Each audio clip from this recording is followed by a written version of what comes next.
My old boss used to laugh in my face whenever I asked about my paycheck.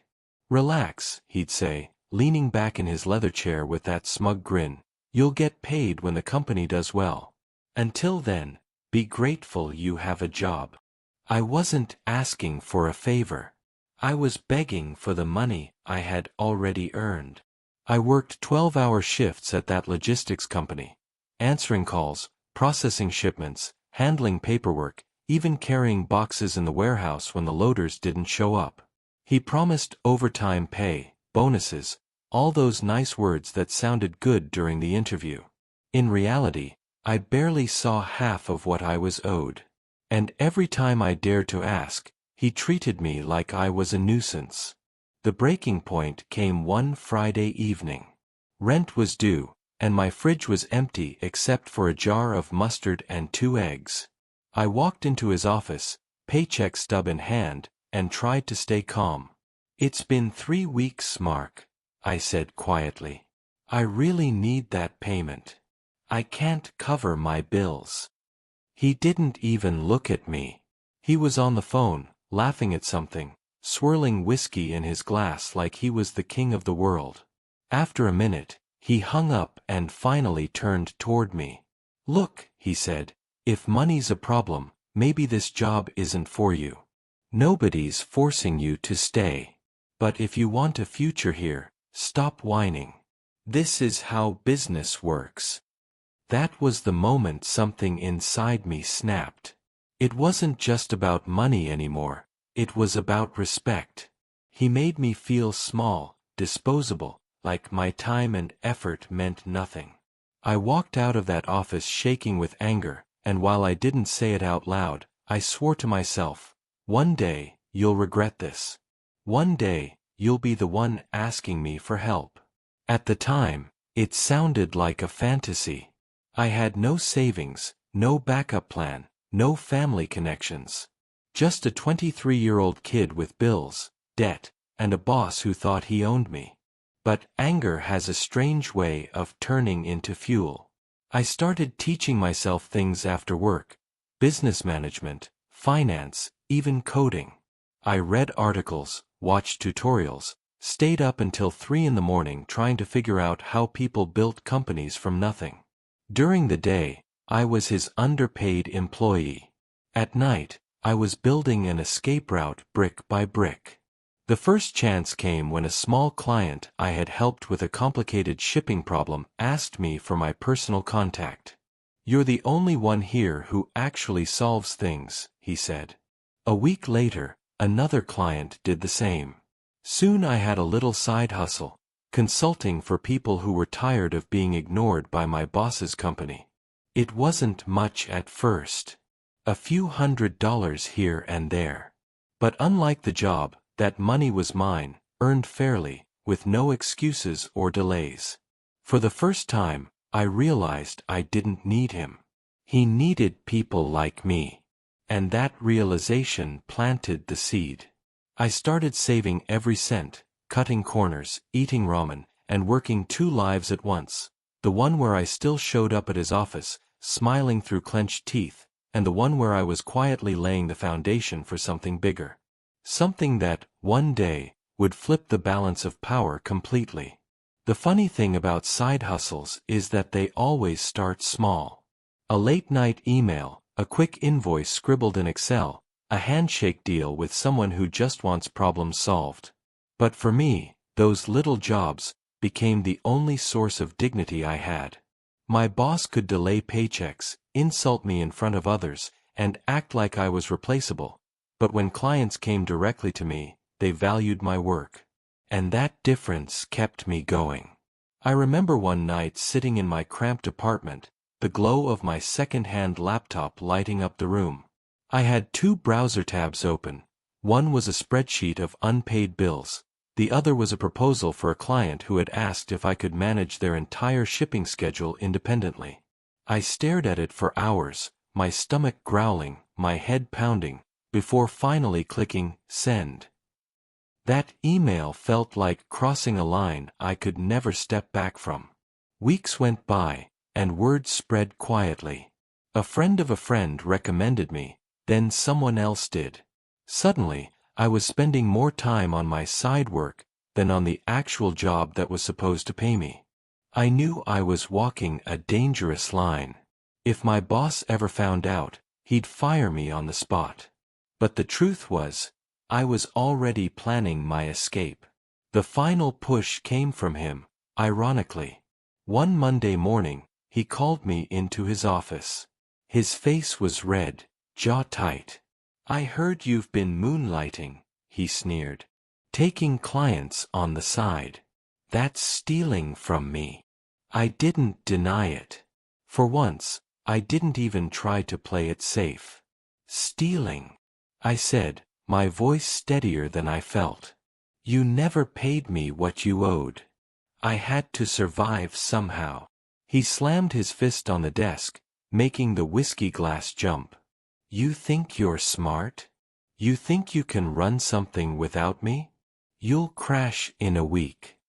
And with that, he fired me on the spot. No paycheck. No apology. Just a smug dismissal, like I was a mosquito he finally swatted. I walked out of that building with nothing. No severance, no savings, just a folder full of unpaid invoices and a heart full of rage. But outside, in the crisp air of that morning, I also felt something else. Freedom. The next few months were brutal. I worked out of coffee shops, begged clients to trust me, and stretched every dollar like it was gold. There were nights when I thought he was right, that I'd crash, that I'd end up crawling back to him. But then there were days when a client would thank me for saving them thousands, or when a payment would hit my account, and I'd realize, this is working. Slowly, painfully, but it's working.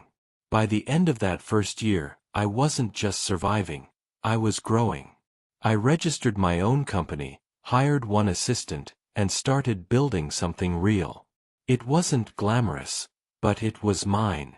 And every success felt like a personal slap in the face of the man who once told me I was nothing. I didn't know it then, but life had an ironic twist waiting for both of us. Because a few years down the line, the same boss who fired me without a second thought would be sitting in my office, resume in hand, waiting for me to decide his future. The first year after leaving that company nearly broke me. I won't sugarcoat it. There were nights I went to bed hungry, mornings when I woke up wondering if I'd made the biggest mistake of my life. Every bill felt like a countdown timer, every client email like a test I couldn't afford to fail. But in a strange way, that desperation sharpened me. I couldn't rely on anyone else anymore. There was no safety net. Every win, every dollar, every lesson, I had to fight for it. I hustled non-stop. I offered services other people ignored, late-night support, emergency logistics planning, custom reports. My phone never left my side, and my laptop became an extension of my body. While my old boss was out drinking with his buddies, I was sitting in a 24-hour diner, hunched over spreadsheets, sipping coffee that tasted like burnt rubber but kept me awake. And slowly, things started to shift. A client who had once given me tiny side tasks now handed me an entire contract. Another referred me to their partner company. One even called me their secret weapon. Those words stuck in my head. Secret weapon. For the first time, I wasn't just some underpaid kid, I was valuable. 6 months in, I hired my first employee. Just a part-time assistant, but she was sharp, organized, and eager to learn. Together we built systems, tracked orders, and handled clients with a professionalism that made us look bigger than we were. Then came the second hire. Then the third. Before I knew it, we weren't just a one-man hustle anymore. We were a real company. I'll never forget the first time we landed a contract bigger than my entire annual salary at my old job. When that payment cleared, I sat in my tiny apartment, staring at the numbers on my screen, and laughed until my stomach hurt. Not because I was rich, I wasn't, but because I finally had proof. Proof that my old boss had been wrong about me. Proof that I wasn't disposable. Meanwhile, word about him started trickling back to me. Clients complained about his arrogance, about missed deadlines, about how his company was falling apart. I didn't pay much attention at first. I was too busy building my own future. But every now and then, someone would say something like, "You know, you're way easier to work with than Mark ever was." And each time, it felt like another brick falling out of the foundation he thought was indestructible. 2 years passed. I moved into a real office, signed a lease, and hired a small team of 10.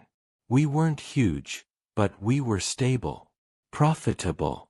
And then came the day that felt like the universe itself decided to reward me for every sleepless night I had endured. One of my recruiters walked into my office, holding a resume. "We've got a candidate for the operations role," she said casually. I glanced down at the paper. Name, Mark H. Experience, logistics manager. References, minimal. It was him. My old boss. The man who had laughed in my face when I asked for my paycheck. The man who told me I'd crash in a week. I stared at that resume for a long time, my hands buzzing with disbelief. Life had just handed me the ultimate full-circle moment. The question was, what was I going to do with it? I couldn't take my eyes off the resume. His name looked almost surreal printed on cheap office paper, as if the universe had decided to wrap my revenge in Times New Roman. My old boss, the man who once called me nobody, was now applying for a mid-level position at my company. For a moment, I just sat there in silence, replaying every humiliation he had put me through. The late nights without pay. The way he dismissed me like trash. The smug grin when he told me I'd never make it without him. And now, he was the one looking for a way in. I called in my recruiter and asked a simple question. Did he know this was my company? She shook her head. Probably not. We've grown a lot, but he's been out of the loop. His old company went under last year. Bankruptcy. Lawsuits. Clients scattered. He's been bouncing between short-term gigs ever since. So it was true, his empire had crumbled. The man who once acted untouchable was now desperate enough to send his resume to the kid he'd fired without a cent. Part of me wanted to throw it in the trash and move on. But another part of me, the part that remembered hunger, eviction notices, and humiliation, wanted more. I wanted him to see exactly who I had become. So I told my recruiter to schedule the interview. The day he walked into the office, I almost laughed out loud. He looked smaller somehow, weighed down by years of failure. His expensive suits had been replaced with a wrinkled jacket, his hair thinner, his smile forced. He didn't even recognize me at first. "Mark," I said, standing up from behind the desk. His eyes widened. For a split second, he looked like he'd seen a ghost. "You," he muttered. This is your company?" "That's right," I replied, letting every word drip slowly. "Welcome to the interview." I made him sit across from me, just like I once had sat across from him. Except now the power was mine. He tried to bluff at first, putting on that old arrogance. "Well, business is business. We all move on. I'm sure you need someone with my experience." I leaned forward, meeting his eyes. "Funny. I remember asking for my paycheck, and you told me I was replaceable. That I'd never make it without you. Do you remember that?" His jaw tightened, but he didn't answer. The silence between us was heavy. For the next 30 minutes, I made him go through a formal interview. Questions about logistics, management, problem-solving. I kept my tone polite, professional, but every now and then I slipped in a jab. "How do you handle employee payroll?" I asked, watching him squirm. What's your strategy for maintaining long-term trust with your staff? By the end, sweat dotted his forehead. He knew. He knew this was no ordinary interview. This was Judgment Day. And as I leaned back in my chair, studying him like he once studied me, I realized I had a choice to make. I could crush him on the spot, toss him out, and watch him crawl. Or, I could do something far more satisfying. Because sometimes revenge isn't about rejection. Sometimes, the sweetest payback is making the man who once thought he owned you show up every morning to work for you. I let the silence stretch after the interview, studying him like a bug under glass. He shifted uncomfortably, his old confidence cracking at the edges. Finally, he tried to speak. "Look," he said, forcing a smile that didn't reach his eyes. "We had our differences back then, but you've clearly built something impressive. I can respect that. Maybe it's time we bury the hatchet." Bury the hatchet. That was rich, considering he once buried me in debt and humiliation. But instead of snapping back, I simply folded my hands and nodded slowly. "You're right," I said. "We did have our differences. But I'm not the same desperate kid you fired. I don't bury anything anymore. I build. And right now, I'm deciding whether to build a place for you here." He swallowed hard, clearly unsure of where this was going. I could have rejected him right there. It would have been quick, clean, maybe even merciful. But mercy wasn't what fueled me during all those sleepless nights, eating instant noodles and praying for invoices to be paid. What fueled me was the memory of his smirk as he told me I was nobody. So I hired him. Not out of kindness, but out of something far sharper. Because what better revenge than watching the man who once starved me out now sit in a cubicle, answering to me? "Welcome aboard," I said finally, sliding a contract across the desk. His hand trembled slightly as he picked up the pen. For the first few weeks, I kept a close eye on him. He tried, I'll give him that. He showed up on time, worked late, and did his best to blend in with the team. But he wasn't the same arrogant boss I remembered. He was quieter, almost humbled. At least, that's what I thought at first. Behind the scenes, I noticed little things. He'd try to give subtle orders to newer employees, like he was still in charge. He'd name-drop his years of experience during meetings, as if that made him untouchable. It was almost funny, watching him struggle to accept that the throne wasn't his anymore.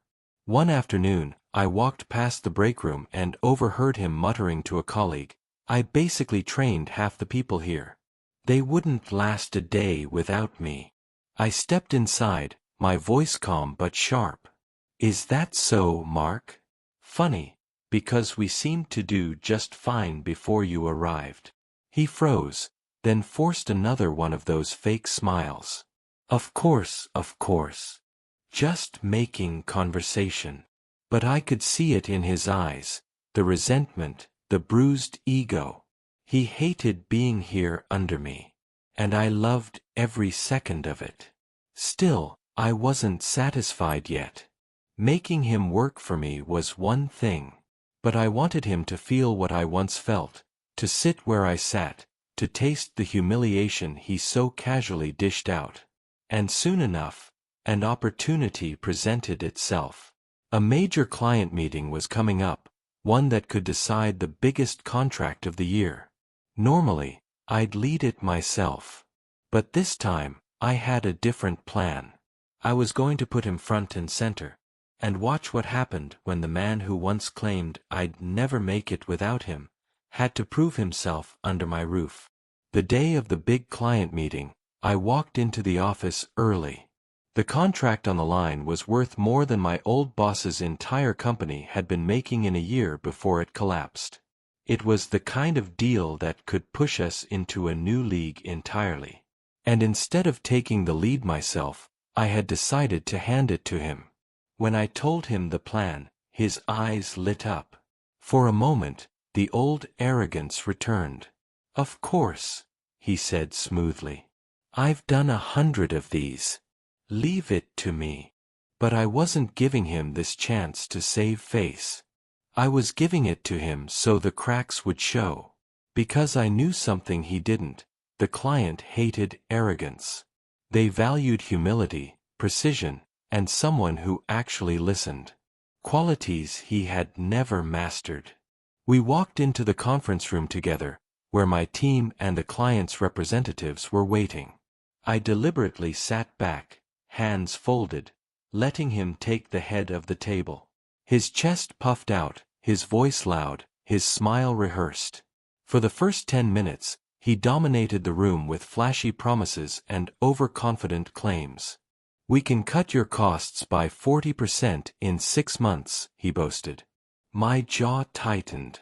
That wasn't even true, and the client knew it. I saw their expressions shift, their patience thinning. One of them, a sharp woman named Julia, leaned forward. "Can you explain how you'd achieve those numbers? Specifically." He blinked, stammered, and launched into a vague spiel about industry-leading strategies. It was smoke and mirrors, the same nonsense he used to feed me when I was begging for my paycheck. But this time, I wasn't the one being fooled. By the 20-minute mark, the room had gone cold.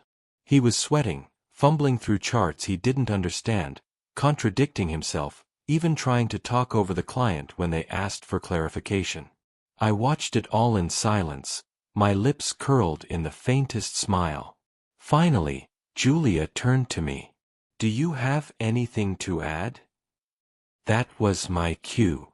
Calmly, I leaned forward and addressed every one of their concerns, point by point, with data to back it up.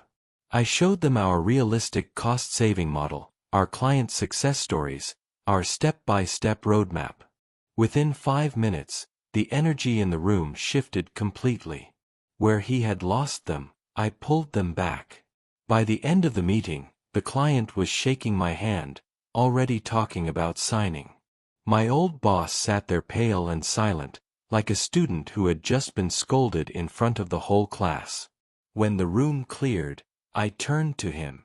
"You see," I said quietly, "this isn't about who can talk the loudest. It's about delivering what you promise." Something you never understood. He didn't answer. He couldn't. His face said everything, the humiliation, the realization that the power dynamic had flipped forever. That night, we got confirmation. The client signed the deal. It was the biggest win my company had ever had. My team celebrated, drinks flowing, laughter echoing through the office. And in the corner, my old boss sat alone, nursing his glass of water, watching as the world moved on without him. But for me, the party wasn't just about the contract. It was about the poetic justice of watching him crumble under the same pressure he once used to crush me. And I knew, deep down, this was only the beginning of his downfall. After the client meeting, I thought maybe he'd take the humiliation as a wake-up call. Maybe he'd swallow his pride, do his job quietly, and finally learn what it meant to be part of a team instead of pretending to be a king. But I should have known better. Old habits die hard, and his ego was a monster that refused to starve. Over the next few weeks, I noticed him trying to claw back control in subtle ways. He'd advise junior employees in tones that sounded more like orders. He'd drop comments about how, in his day, we didn't do things this way, as if the whole company should bow to his outdated methods. And whenever I walked into a room, he'd plaster on a fake smile, but his eyes, sharp, bitter, told the truth. It all came to a head one Friday evening. My operations manager pulled me aside, looking uneasy. "You should know," she whispered. "Mark's been talking to clients behind your back, trying to convince them he should be handling their accounts personally." I wasn't surprised, but I was furious. The man who once starved me out of a paycheck was now trying to undermine my company, the very place giving him a second chance. So I didn't confront him right away. Instead, I let him dig his own grave. I told my team to keep me informed of every shady move he made. And sure enough, the pattern was obvious. Late-night calls from his personal phone. Promises he couldn't keep. Even subtle jabs at me, as if painting me as the young, inexperienced owner who needed his guidance. The irony was delicious. He was recycling the exact same tactics he once used on me, but this time I was the one with the receipts. The breaking point came when one of our smaller clients forwarded me an email. Mark had offered them a private deal, hinting that if they worked directly with him, he could cut costs by bypassing my company. He had signed it with his full name, like an idiot. That was all I needed. The following Monday, I called a full staff meeting. Everyone gathered in the conference room. My team, the very people who had built this company with me brick by brick. And there, at the end of the table, sat Mark, arms crossed, smirking like he still believed he had the upper hand. I didn't waste time. I pulled up the email on the big screen for everyone to see. Gasps filled the room as the words stared back at them. His face drained of color. "Mark," I said, my voice calm but sharp enough to cut glass. "Do you have anything to say for yourself?" He stammered, tried to spin it, claimed it was a misunderstanding. But the evidence was undeniable. My team's eyes were on him, not with respect, but with disgust. The same man who once strutted through an office like he owned the world was now cornered, exposed, and powerless. I leaned back, savoring the moment. "You once told me I'd never make it without you. But here's the truth. You can't even survive with me." The room went silent. And for the first time, I saw it. The crack in his armor, the realization that the game was over. But I wasn't finished yet. Not even close. The silence in the room was suffocating. All eyes were on him, and for the first time in his life, he had no script, no swagger, no way out. His mouth opened, then closed again, like a fish gasping for air. I let him sweat for a few seconds longer before standing. "Here's the thing, Mark," I said evenly. "This company isn't yours to play games with. You tried to undercut us, you lied to clients, and you disrespected the people in this room who actually built something worth respecting. That ends today." He tried to recover, raising his voice just enough to sound defiant. "You can't do this to me. I brought decades of experience to this place. Without me, you wouldn't even." I cut him off with a sharp wave of my hand. "Without you, Mark, I left you. I built this without a penny of your money, without a second of your support. And the only thing you've proven here is that you're still the same man who thought employees were disposable. The difference now is that you're the disposable one." Gasps rippled through the room. My team didn't flinch, they knew what was coming. I turned to my operations manager.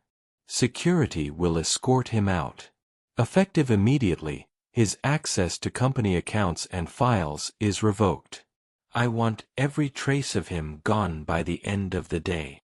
The look on his face, pure shock, tinged with desperation, was the exact mirror of how I had felt years ago when he fired me without warning, without pay, without dignity. And now the roles were reversed. He stood, fists clenched, voice cracking. "You'll regret this," he spat. "You think you're untouchable, but I made this industry what it is. People will side with me." I raised an eyebrow, calm as ice. "Then why are you here begging for a paycheck from the kid you once fired?" The room erupted, not in laughter, not in cheers, but in the kind of stunned silence that carries more weight than applause. My employees were watching history flip on its head, watching justice served in real time. He stormed toward the door, muttering curses under his breath, but security was already there to guide him out. I didn't bother following. I didn't need to. The power was mine, and he knew it.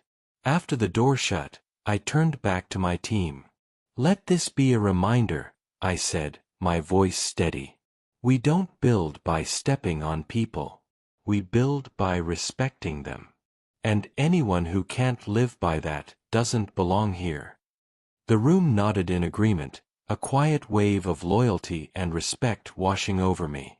In that moment, I realized something. Firing him wasn't just about revenge. It was about drawing a line in the sand, proving that my company would never become the toxic place his had been. Still, when I got back to my office and closed the door, I couldn't help but smile. I had dreamed of this moment for years, and it had been everything I imagined. Poetic, complete, undeniable. But life wasn't done with him yet. Because while I thought I'd just ended his chapter in my story, fate had one more twist waiting. I thought that was the end of it. He'd been humiliated in front of my entire team, escorted out like a disgraced king stripped of his crown. I figured he'd disappear into the background of my life, just another bitter memory turned victory. But men like him don't go quietly. They cling to pride like it's oxygen, and when that pride is threatened, they lash out. 2 weeks later, my lawyer called. "We've received a notice," she said flatly. "Mark is threatening to sue you for wrongful termination." I actually laughed. "On what grounds?"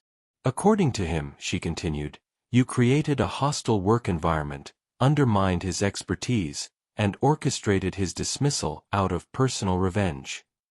I sat back in my chair, shaking my head. The audacity was almost impressive. He was trying to rewrite history, to play the victim in the same way he once made me feel like one. But here's where he made his biggest mistake. Unlike the kid he once fired, I wasn't powerless anymore. I had records. I had proof. Every shady email, every client he tried to steal, every report from employees about his behavior, I had documented everything. When the legal proceedings began, he strutted into the room like he still had leverage. But the moment my lawyer slid a folder of evidence across the table, his smirk evaporated. The emails were damning, his voice on recorded calls undeniable. He had not only broken company policy, he had broken the law. The case was dismissed so fast it barely made it past the first hearing. But that wasn't the end of his humiliation. My lawyer leaned in and calmly explained that we could countersue for damages, given the attempted client theft. His face drained of color as he realized he hadn't just lost, he had opened the door for me to destroy him completely. I didn't push for the maximum penalty. Not because he didn't deserve it, but because there was something far sweeter about letting him twist in the wind, knowing I had the power to end him financially and choosing not to. Mercy, when given from a position of strength, can sting worse than punishment. Word spread quickly in the industry. People whispered about how the once feared Mark had been crushed by the very employee he'd once discarded. His name became a cautionary tale, a reminder that arrogance and exploitation come back around eventually. And as for me, my company only grew stronger. Clients respected us more for standing firm. Employees knew they were safe here, valued here, nothing like the disposable pieces he once treated us as. Still, late at night, I'd sometimes think back to that final look on his face. The panic, the disbelief, the quiet collapse of a man who realized the empire he thought was unshakable had been built on sand. There was only one chapter left to close. Because life, with its strange sense of irony, wasn't finished writing the ending. A few months passed. The lawsuit was over, the dust had settled, and my company was thriving. I almost forgot about him, until one morning, as I was walking into the office, I saw a figure sitting on the steps outside. It was Mark. He looked nothing like the man I remembered. His suit was wrinkled, his shoes scuffed, his eyes bloodshot. He stood when he saw me, but the old arrogance was gone. What replaced it was something I never thought I'd see in him: desperation. "I just need a chance," he said quietly, almost pleading. "I can't find steady work. No one will hire me. The industry's turned its back on me. Please. You don't understand what it's like." The irony nearly made me laugh. Didn't understand? I understood it better than anyone. I had lived through the exact pain he described: the rejection, the hunger, the hopelessness. The only difference was, I hadn't brought it on myself.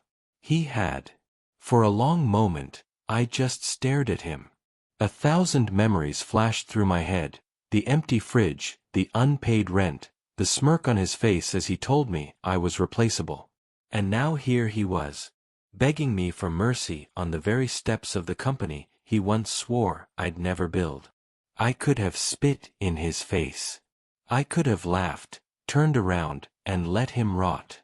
But instead, I leaned in close and said the words I had waited years to say.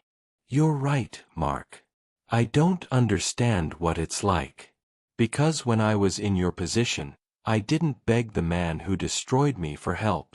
I built my own way out. And that's the difference between us." His lips trembled, but he had no reply. He looked smaller than ever, a hollow shell of the tyrant he once was. I straightened my jacket, walked past him, and unlocked the office door. Before stepping inside, I glanced back one last time. "You once told me I was nobody," I said softly. "Turns out, being nobody was better than being you." And with that, I left him standing on the steps, swallowed by the weight of his own downfall. Inside, my team greeted me with smiles, laughter, and the steady hum of a company alive with purpose. That's when it hit me: revenge wasn't just watching him fall, it was knowing I had risen higher than he ever dreamed. Because in the end, I didn't just win. I proved him wrong in every way that mattered. And that, more than anything, was the sweetest payback of all.